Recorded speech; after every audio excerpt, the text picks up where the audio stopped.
Hi there, Will here. And the other day, I went on a mission with my dad to go look at some rocks, which doesn't sound particularly invigorating, but he's a geologist and he knows a bunch about rocks, and the scenes along the way were quite interesting. And some of the rocks were actually quite interesting too.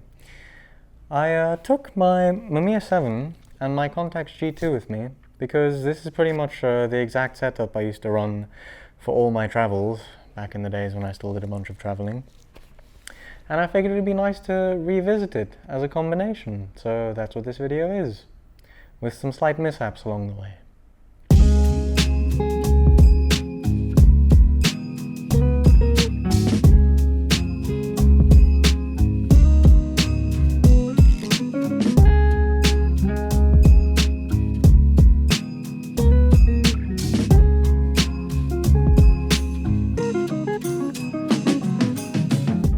Bloody freezing, mate. Look at this misty tree though.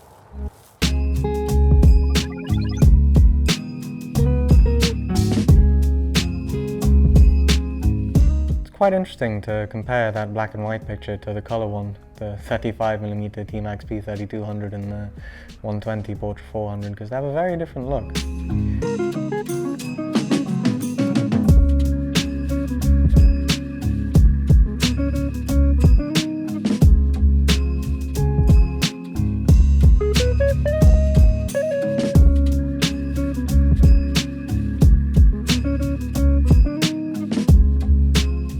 As I said earlier, this whole mission was basically to go see these rocks.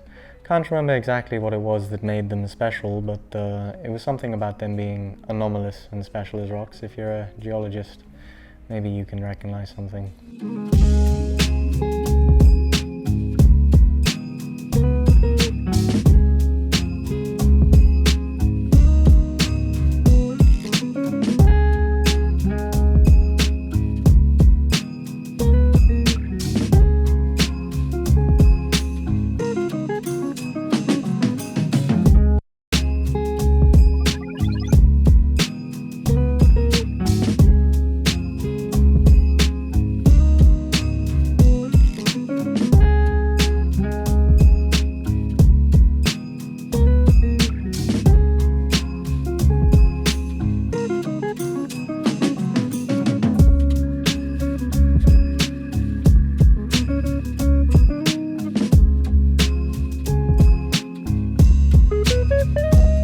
Once we were done looking at the rocks, we were up the coast, near Soldana anyway, so we figured we'd go to the yacht club there, because like every weekend for the first 9 years of my life basically we spent at that yacht club, and it was quite fun to go look at some of the places I spent a lot of time hanging out when I was a 9-year-old, and I made some photographs I quite liked there as well.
If you were wondering at all why there were so few G2 pictures after the rock scenario, what ended up happening is I accidentally switched it from single picture to double exposure. And if you're in double exposure, it's not a double exposure, it's a continuous exposure. So you can expose as many pictures as you want onto one single frame. So the film didn't advance. So this frame is like 10 different ones from that trip, unfortunately. I'm not super bummed about it though. I got pictures I really liked anyway. And next time I'll be more careful not to let my G2 slip into multi-shot mode. Going back to that yacht club was quite cool as well. Like, this scene with the fish swimming there, I used to stand there for hours with a fishnet just catching the fish and letting them go, and I remember one day I got the worst sunburn of my life on my back because I spent like the whole day catching and releasing those little fish without sunblock on and without a shirt, just leaning over trying to catch them in that exact spot, and that's quite cool. And that cave sits behind the yacht club as well, and it seems no one's really rediscovered it since my time there, because there's absolutely no footprints from anything besides wildcats, so that was cool to look at. It's also quite interesting that there's like a layer of sand over everything, because when I was there last, and that's when I was like maybe 12, it was way lower down. There was actually like a dip in that cave, and you can see the sandstone is like falling, and you can see in this video in the moment as it falls, and it just slowly falls and piles up, and it's made like a 4-foot layer since I was last there. Very interesting, very beautiful. Anyway, out of these pictures, the ones that I like the most, probably the one of my dad reading the map, because the colors turned out really nice, as I thought they would, and the mist one, although I'm not sure if I've quite dialed the colors in there yet. And all the G2 stuff is cool. The P3200 in black and white on 35mm just has such a look. It's like my favorite black and white stock to shoot. There aren't any pictures that really disappointed me though, so I'm quite happy overall in general. The G2 and Mamiya 7 combo definitely worked exactly as I wanted it to, besides the obvious bummer of accidentally shooting things in continuous mode for a while. It's a really strong combination because you've got the Mamiya 7, which is like 120, super crisp, but its minimum focus is a meter, which is a bummer. And then the G2 has a 0.5 meter minimum focusing distance, so it can kind of make up for the lack of close focus with the Mamiya 7. And I think the looks pair together very well. I've always really enjoyed shooting them alongside each other. You can kind of use this as a main camera if you want as well, and then the Mamiya 7 just to get the scenes that you really, really want to. And I mean, this obviously isn't a suggestion to do that, because they're two very expensive and specific use cameras these days, but I really like it as a combination, and hopefully I got some of that across. Oh! I went and photographed Parliament. Our Parliament burnt down here recently, this week, so I went and photographed the building. Doesn't look too bad on the outside. Should probably have gone while it was actually on fire, but I just wasn't enthused to do it. I kind of only went to finish the roll that was in this thing. And here's some pictures from that.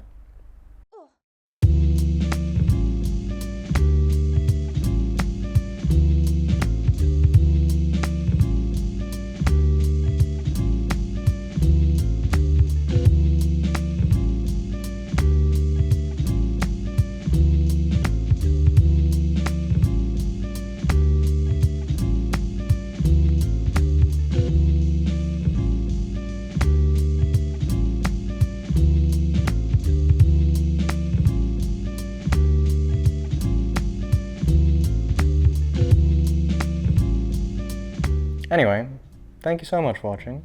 I hope you enjoyed. And thank you so much as always to the people who helped make this video possible on my Buy Me a Coffee. They also got a bit of an insight into the pictures that were coming in this video early, because I posted a scanning video there yesterday. And besides that, I'll see you next week.